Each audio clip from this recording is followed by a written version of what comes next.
సభాధ్యక్షులు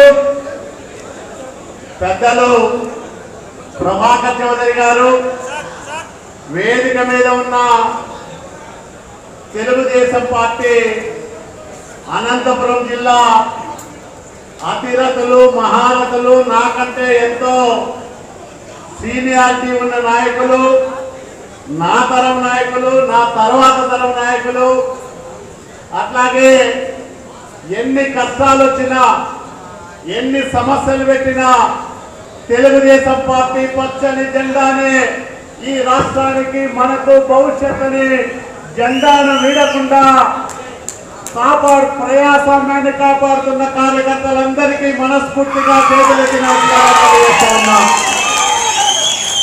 మన నాయకుడు చంద్రబాబు నాయుడు గారు 40 సంవత్సరాల సుదీర్ఘ రాజకీయ జీవితంలో అనేక జాతీయ స్థాయి మార్పులకు కారణభూతుడయ్యాడు. ఈ రాష్ట్రంలో ఎవరికి దక్కని ఒక మహా అవకాశం 9 సంవత్సరాలు అవిభక్త ఆంధ్రప్రదేశ్ రాష్ట్రానికి ముఖ్యమంత్రిగా పనిచేసే అవకాశం, అట్లాగే 5 సంవత్సరాలు నవ్యాంధ్ర పసికూన దగాబడ్డ 13 జిల్లాల ఆంధ్రప్రదేశ్ రాష్ట్రాన్ని అంతర్జాతీయ స్థాయిలో ఒక అద్భుతమైన అవకాశాల కేంద్రంగా మలిచిన ఒక విశిష్ట నాయకుడు, జాతి గర్వించదగ్గ చంద్రబాబు నాయుడు గారి నాయకత్వంలో మనం అందరం కూడా పనిచేస్తున్నందుకు నేనైతే ప్రతి క్షణము గర్వపడతా ఉంటాను. ఇంతకంటే ఒక తెలుగుదేశం పార్టీ కార్యకర్తకు ఏం కావాలి? నా నాయకుడు చంద్రబాబు నాయుడు గారని ఈ ఆంధ్రప్రదేశ్ రాష్ట్రంలో కాదు, అమెరికాలో చెప్పిన నన్ను గౌరవంగా చూస్తారు, అభిమానంగా చూస్తారు. అదే మన నాయకుడు చంద్రబాబు నాయుడు గారికి ఉన్న గొప్పతనం, ఆయన నాయకత్వానికి ఉన్న విశిష్టత. ఈరోజు మనకు అధికారం లేకపోవచ్చు, ప్రతిపక్షం మనకు కొత్త కాదు. 9 నెలల్లో అధికారానికి తెలుగుదేశం పార్టీని తీసుకొచ్చిన మహానుభావుడు ఎన్టీ రామారావు గారు ఆ రోజు ఢిల్లీ కుట్రలకు బలై పదవీచ్యుడైతే అనంతపురం జిల్లాలో ఉవ్వెత్తున ఎగసిన ప్రజాస్వామ్య పరిరక్షణ ఉద్యమం ఎన్టీఆర్ గారిని మళ్ళీ ముఖ్యమంత్రి కుర్చీలో కూర్చోబెట్టడానికి పునాది పడింది ఈ జిల్లాలోనే, ఈ పోరుగడ్డ మీదనే, ఈ పోరుగడ్డ మీదనే. ఈరోజు ఈ రాష్ట్రానికి ఒక ప్రమాదకరం పరిస్థితి వచ్చింది. ప్రజాస్వామ్యం ప్రమాదంలో పడింది. పేదలు, బడుగు, బలహీన వర్గాల భవిష్యత్తు ప్రమాదంలో పడింది. ఈ ప్రమాదం నుంచి ప్రజాస్వామ్యాన్ని, రాష్ట్రాన్ని, పార్టీని కాపాడుకోవాల్సింది మనమే, కార్యకర్తలమే. కార్యకర్తల బలంతో, కార్యకర్తల త్యాగంతో, కార్యకర్తల శ్రమతో మళ్ళా ఆంధ్రప్రదేశ్ రాష్ట్రానికి చంద్రబాబు నాయుడు గారు ముఖ్యమంత్రి కావాలి. ప్రజల ఆశీస్సులతో ఈ రాష్ట్రానికి మళ్ళా మన నాయకుడు ముఖ్యమంత్రి అయితే ఈ తప్ప ఈ రాష్ట్రానికి భవిష్యత్తు ఉండదు, మంచి రోజులు రావు.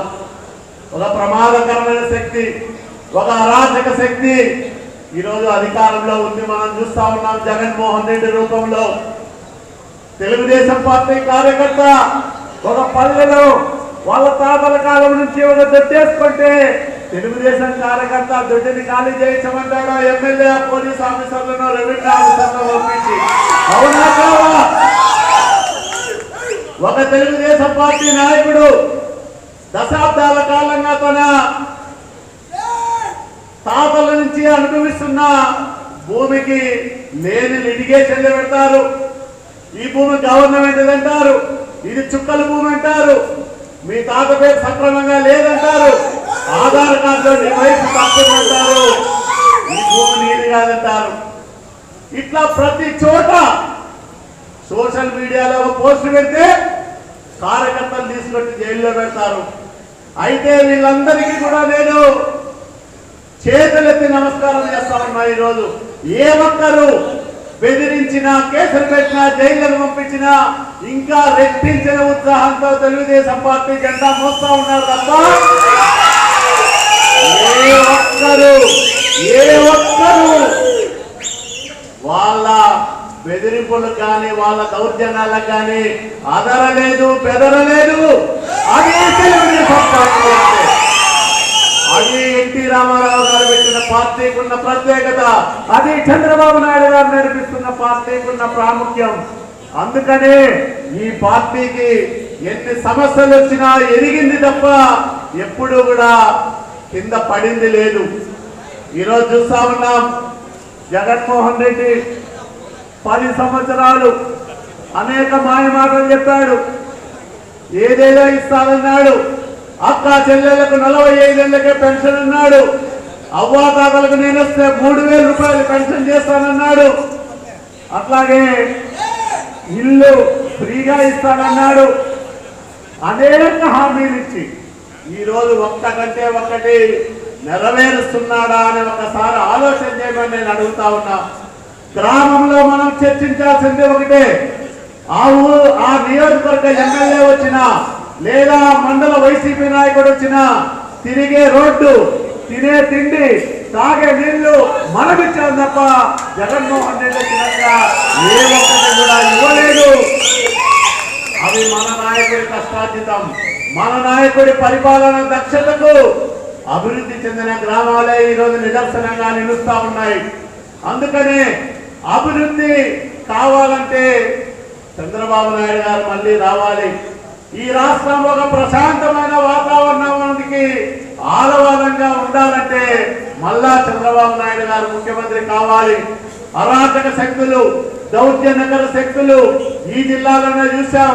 అనేక మంది పార్థసారథి గారు ఉన్నారు ఇక్కడ, ఆయన మరి ఆదాయ వనరులైన ట్రస్టర్లన్నీ కూడా ఇబ్బంది పెట్టారు. అట్లాగే ప్రభాకర్ చౌదరికి అనేక సమస్యలు సృష్టించారు, అక్రమంగా కేసులు పెట్టడానికి ప్రయత్నం చేశారు. అట్లాగే ఆయన సంపాదించుకుంటే వ్యాపారాలను కూడా దెబ్బతీయాలని చేశారు. తాడిపత్రిలో దాదాపు మరి 12-13 కేసులు పెట్టి అకారణంగా ఆ సిఐ ఏ కులం అది ఎట్లా తెలుస్తుంది? ఒక మాజీ ఎమ్మెల్యేగా ఉండే జేసీ ప్రభాకర్ రెడ్డి గారు ఒక సిఐని పట్టుకొని కులం పేరుతో దూషిస్తాడా? అది సాధ్యమవుతుందా? అన్యాయంగా ఎదుగుతున్న ఒక నవతరం ప్రతినిధి అస్మిత్ రెడ్డి మీద అక్రమంగా కేసులు పెట్టారు. నేను ఒకటే హెచ్చరిస్తా ఉన్న వైసీపీ నాయకులకు, మీకు అధికారం శాశ్వతం కాదు, మీకు అధికారం ఎంతో కాలం నిలబడదు. అనేక కేసుల్లో ముద్దాయిలుగా ఉన్న వాళ్ళు, అనేక నేరాలకు ఘోరాలకు బాధ్యులుగా ఉన్న వాళ్ళు, నిజాయితీగా నిక్కచ్చిగా ప్రజల కోసం పనిచేసే వాళ్ళను వేధిస్తే, సాధిస్తే, అక్రమంగా కేసులు పెడితే వడ్డీ చక్రవడ్డీతో సహా తీసుకునే రోజు ఎంతో దూరంలో లేదని కూడా ఈ సందర్భంగా నేను వాళ్ళని హెచ్చరిస్తా ఉన్నా. ప్రజాస్వామ్యం గొప్పతనాన్ని ఒకసారి గుర్తించండి. ప్రజాస్వామ్యంలో అధికారం ఎవరికి శాశ్వతం కాదు. మేమే అనుకుని ఉండింటే వైసీపీ కార్యకర్తలు ఎవరైనా ఊళ్ళల్లో ఉండేవాళ్ళని మేము ప్రజాస్వామ్యాన్ని నమ్ముకున్నాం. మహాత్ముడు బోధించిన అహింసను నమ్ముకున్నాం. మా నాయకుడు చంద్రబాబు నాయుడు గారు చూపిన బాటలో నడిచాం తప్ప ఎక్కడా కూడా దుర్మార్గాలు, దౌర్జన్యాల జోలికి పోలేదు. కానీ ఈరోజు ప్రజలందరూ గమనిస్తా ఉన్నారు, పాదయాత్ర చేస్తా ఉన్నారు. 3 ఏళ్ళు అయిందంట పాదయాత్ర చేసి. పాదయాత్రలో ఏం చెప్పాడు? సిపిఎస్ టీచర్లందరికీ కూడా వారం తినకుండానే సిపిఎస్ రద్దు చేస్తానన్నాడు. ఉపాధ్యాయ సోదర సోదరీమణులందరికీ కూడా నేను అడుగుతున్నా, జగన్మోహన్ రెడ్డి అధికారంలోకి వచ్చి ఎన్ని వారాలైందని నేను అడుగుతా ఉన్నా. అమరావతిలో రాజధాని అమరావతి కొనసాగుతుందని చెప్పాడా లేదా? పోలవరం నిర్మాణాన్ని ఎందుకు ఆపేశాడు? ఆంధ్ర రాష్ట్రానికి 2 కళ్ళు అయితే ఆ 2 కళ్ళను జగన్మోహన్ రెడ్డి క్రూరంగా పొడి చేస్తా ఉన్నాడా లేదా? ఒకసారి ఆలోచన చేయమని నేను అడుగుతా ఉన్నా. అనంతపురం జిల్లాలో కొల్లపల్లి రిజర్వాయర్ రికార్డు టైంలో కంప్లీట్ చేసి నాయకుడు చంద్రబాబు నాయుడు గారు క్రియాకారణ పరీక్షలు తీసుకొస్తే ఈరోజు ఒక్క తట్టడు మట్టేసే దిక్కు లేదు. పేరూరు భైరవాణి తిప్ప లాంటి ప్రాజెక్టులకి అతిగతి లేదు, దానిని విచారించే నాథుడే లేడు. ఇట్లా ఎక్కడ పడితే మొన్న అనంతపురం మాజీ ఎమ్మెల్యే ఒక ఛాలెంజ్ చేశాడు, అన్ని సిద్ధం చేసా. అనంతపురంలో భూగర్భ డ్రైనేజీకి చేతనైతే ఆ భూగర్భ డ్రైనేజీ పనులు మీరు పూర్తి చేయండి, మీ కాలంలోనే ఛాలెంజ్ చేశాడు. ఛాలెంజ్ స్వీకరించే దమ్ము ధైర్యము వైకాపా నాయకులకు లేదు. మంత్రులు అసలు 10 లక్షల ఎకరాల్లో వేరుశనగ పంటంతా కూడా నాశనమై రైతులు లబోదీపమని ఏడుస్తా ఉంటే ఏ ఎమ్మెల్యే అయినా, ఏ ఎంపీ అయినా, ఏ మంత్రి అయినా ఆ రైతు కష్టాన్ని చూశాడా కల్లారా? నేను అడుగుతా ఉన్నా. ఏ పొలంలోకైనా వెళ్ళి ఈ ప్రభుత్వం నీకోసం ఉంది, ఈ ప్రభుత్వం నీకు సహాయం చేస్తానని చెప్పగలిగాడా? నేను అడుగుతా ఉన్నా. పాదయాత్రలు ఎందుకు చేస్తున్నారు? ఎక్కడెక్కడ ఇంకా భూములున్నాయి? తెలుగుదేశం పార్టీ కార్యకర్తల ఇల్లు లేకపోతే భూములకి ఇంకా ఏం లిటిగేషన్లు పెట్టాలని పాదయాత్రలు చేస్తా ఉన్నారు తప్ప ఇసుక కర్ణాటకకు దోచి పెడతా ఉన్నారు. మద్యం కర్ణాటక నుంచి ఏర్లై పాలిస్తా ఉన్నారు. ప్రతి గ్రామంలోనూ 5 మంది 10 మంది వైసీపీ కార్యకర్తలు ఈరోజు బెల్ట్ షాపు నిర్వాహకులుగా మారిపోయినారు. ఇదంతా కూడా కర్ణాటక నుంచి అక్రమంగా వస్తున్న మద్యం. ఈ మద్యము ఇసుక తప్ప ప్రజల సంక్షేమం కానీ, రైతుల బాధలు కానీ, బీసీలు, ఎస్సీలు, ఎస్టీలు, మైనార్టీల సమస్యలు కానీ వైకాపా ఎమ్మెల్యేలకు, ఎంపీలకు, మంత్రులకు పట్టడం లేదు. ముఖ్యమంత్రి అయితే తాడేపల్లి ప్యాలెస్ దాటి అడుగు బయట పెట్టడం లేదు. మొన్ననే మన జాతీయ ప్రధాన కార్యదర్శి నారా లోకేష్ బాబు వచ్చాడు, బురదలో దిగాడు. మోకాల లోతు నీళ్లున్నా ఆ రైతు బాధలు తెలుసుకోవడానికి వాళ్ళతో కలిసి నడిచాడు. స్టాన్ఫర్డ్ యూనివర్సిటీలో చదువుకున్న లోకేష్ బాబు అనంతపురం జిల్లాలో వేరుశనగ పొలంలో కూర్చొని ఆ రైతు బాధలు విన్నాడు. అది ప్రజల పట్ల తెలుగుదేశం పార్టీ కుటుంబానికి, తెలుగుదేశం పార్టీ నాయకత్వానికి ఉన్న బాధ్యత, చిత్తశుద్ధి అనే సందర్భంగా మీ అందరికీ నేను మనవి చేస్తా ఉన్నా. ఈ వేదిక ద్వారా తెలుగుదేశం పార్టీ నాయకులందరి తరఫున కార్యకర్తలకు నేను ఒకటే మనవి చేస్తా ఉన్నా. అనంతపురం జిల్లాలో తెలుగుదేశం పార్టీ గ్రూపులు లేవు, ఉండవు కూడా భవిష్యత్తులో. అందరిది ఒకే గ్రూపు, అది తెలుగుదేశం గ్రూపు. అందరిది ఒకే మాట, అది చంద్రబాబు నాయుడు గారి మాట, చంద్రబాబు నాయుడు గారి మాట తప్ప మనమందరం కార్యకర్తలు. మనకు ఒకటే నాయకుడు, ఒకటే పార్టీ, చంద్రబాబు నాయుడు గారు, తెలుగుదేశం పార్టీ. ఇది నాయకులందరూ కూడా గమనంలోకి తీసుకోవాలని. ఎక్కడైనా చిన్న చిన్న పొరపచ్చాలు, ఒక కుటుంబంలోనే 4 కోడళ్ళుంటే, 4 అన్నదమ్ములుంటే వాళ్ళ మధ్యనే అనేక లుకలుకలు సమస్యలు వస్తాయి. అవి సహజం. ఒకరి ఆలోచనలు ఇంకోరికి నచ్చాలని కూడా లేదు. కానీ ఒక విస్తృత ప్రయోజనాల కోసం, పార్టీ ప్రయోజనాల కోసం, పార్టీని మళ్ళా అధికారంలోకి తీసుకురావడం కోసం ఈ దుర్మార్గమైన వైసీపీ ప్రభుత్వ అరాచకాల్ని ఐకమత్యంగా అడ్డుకోవడం కోసం అందరము ఒకే మాటగా ముందుకు సాగుదాం. ఆ రకంగా నాయకులందరూ కూడా నాకు మాట ఇచ్చారు. చాలా సంతోషం అనిపించింది. మన నాయకుడు చంద్రబాబు నాయుడు గారు నాకు ఒక బాధ్యత అప్పచెప్తే సీనియర్ నాయకులు అట్లాగే జూనియర్ నాయకులు అనుకోకుండా నాయకులందరూ కూడా అందరము కలిసి పనిచేద్దాం. అందరము చంద్రబాబు నాయుడు గారి ఆదేశాలు శిరసావహిస్తాం. మీరు చెప్పిన మాటలన్నీ కూడా మేము వింటాం. ఏమైనా చిన్న చిన్న ఇబ్బందులు ఉంటే మాకు మేము పరిష్కారం చేసుకుంటాం. లేకపోతే 1-4 సార్లు కూర్చొని అందరం కూడా పరిష్కారం చేసుకుందామని చెప్పడం ఒక కొత్త ఉత్సాహాన్ని ఇచ్చింది. నేను కార్యకర్తని, నేను కార్యకర్తల మనిషిని. నేను ఎప్పుడు నాయకుడిగా ఫీల్ కాను, ఎప్పుడు నాయకుడని కూడా అనుకోను. ఎందుకంటే ఒక నాయకుడిని నమ్ముకొని ఇన్ని సంవత్సరాలు ఈ పార్టీలో పనిచేస్తున్నప్పుడు నేను అడగకుండానే, నేను ఊహించనన్ని అవకాశాలు నాకు నా నాయకుడు చంద్రబాబు నాయుడు గారు ఇస్తున్నప్పుడు నేను వేరే ఏమి కోరికలు ఉండవు, నాకేమీ ఆశలు లేవు. చంద్రబాబు నాయుడు గారు ఏమి ఆదేశిస్తే అది చేయడమే నా ఆశ. ఆయన చెప్పిన మాట వినడమే నా కోరిక. కాబట్టి అందరి సహకారంతో, నాయకులందరి సమన్వయంతో, కార్యకర్తల కష్టాలు తీర్చడానికి, కార్యకర్తలకు ఏ ఇబ్బంది వచ్చినా మీకు భరోసా ఇవ్వడానికి మేమందరం కూడా ఉంటాం.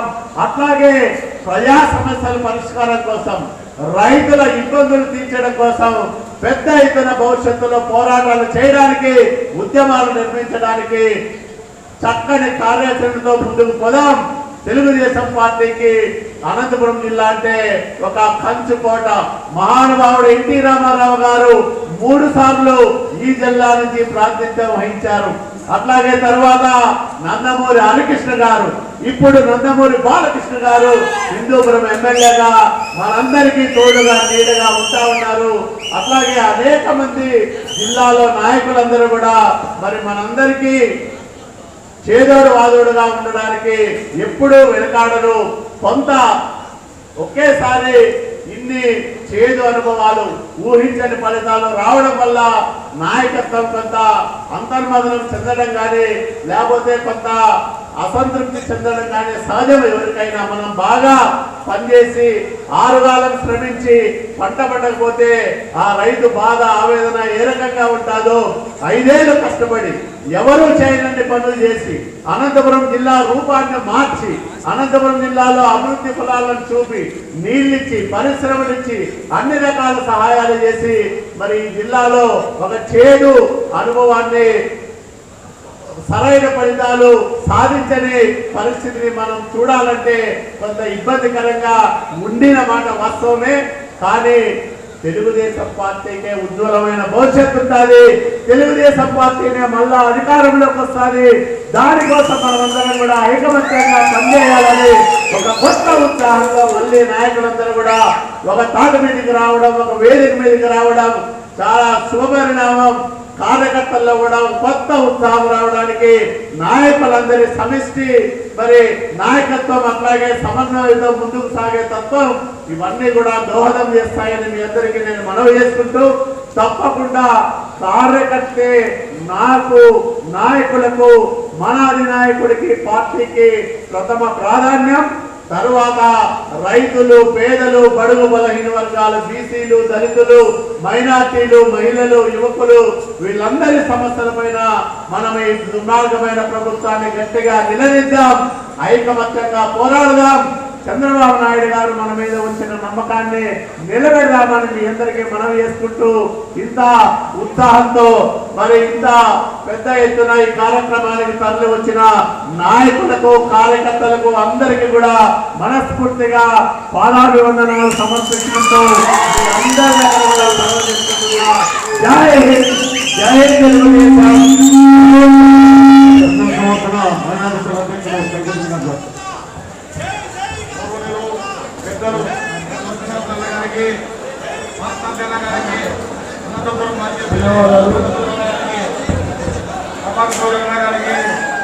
పెద్దలకి ఈ కార్యక్రమంలో వచ్చిన వాళ్ళ కార్యకర్తలకి